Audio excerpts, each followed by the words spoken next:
That's just wrong. You were not allowed to do that, period. That's why we don't let them drive. No. There's just something wrong with, possibly ruining your life with your life. Yeah. We won't allow it. Yeah, well, I mean, I hit the ground, and even in the air, my first thought was, I really gotta get to work. Yeah. You're not. I mean, you kind of don't realize just how disconnected you become. I have video actually from earlier today when we're driving back from the shoot. Lars was in the other car with some of the other people, and I'm driving, and Travis is here, and Reed's behind me, and George is over here, and we're all talking. Like, we get in the car, I'm talking, 2 seconds later I hear snoring, and I look and everybody's asleep. Everybody. So I grab the camera, and I'm like driving by myself. Yeah, you're holding it. Yeah, you're doing this. And now I'm like, screw you guys, if you're gonna sleep, I'm gonna entertain myself. I'll videotape you while I'm driving. Yeah, no. That'll get them out. That's awesome. I'm gonna get a little.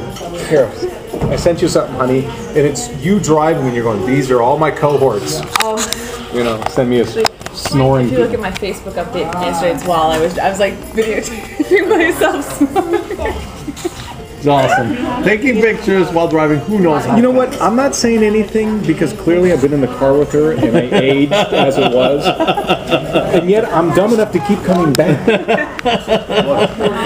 There's no learning. It's not like I go, yeah, you're right. You've been telling me for years don't get in the car with her. And I continue to do it. There's no, I continue. Oh, yeah, I'll get back in the car. I haven't been killed yet. And I figure if I get killed once or twice, then I'll learn. That's why the first time he came up on the way back down to New York, I was like, you guys in the back seat, I'll drive. That's right, you did drive. Oh wait, no, you were, wait a minute, there was also a time when you're rushing me back to the Jersey airport, and you lost it a little bit, and you're calm, you're like, Musashi, you're scaring the passenger. I was no longer a name.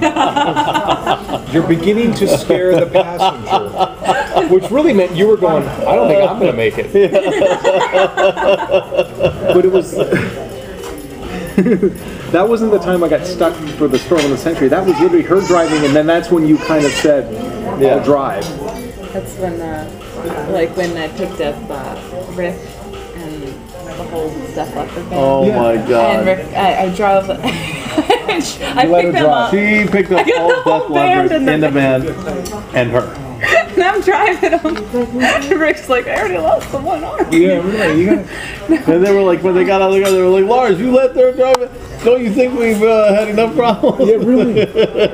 You're gonna go ahead and let her drive us to kill the whole band at one time. I'm also wondering, we continue to let her drive if we're actually just not learning from our own situation. I know. The only time I get it is when he's like, I never get to drive when I'm around Lars anymore because it's only when he's like completely. Can you blame passed out. him? But he'll be asleep for like 2 seconds, like, watch out, watch out. Like, I'm like. I don't blame you. Yeah, that's because we almost died. But we never. This almost doesn't not. count. It almost doesn't isn't. count. Yeah. But the love for her is immense. But the scare factor in our lives is immense. It's kind of like the airplane. The love scare ratio. Yeah. The more scared you are, The more we love you. Oh. That's right. So petrified comes into my vocabulary pretty quickly. But I like that. We got to the hotel. You're like, I'm not driving, Lars is driving. Yeah. You went to wash up. We discussed your first Dukes of Hazzard move just from the hotel, where you went up, the car got air.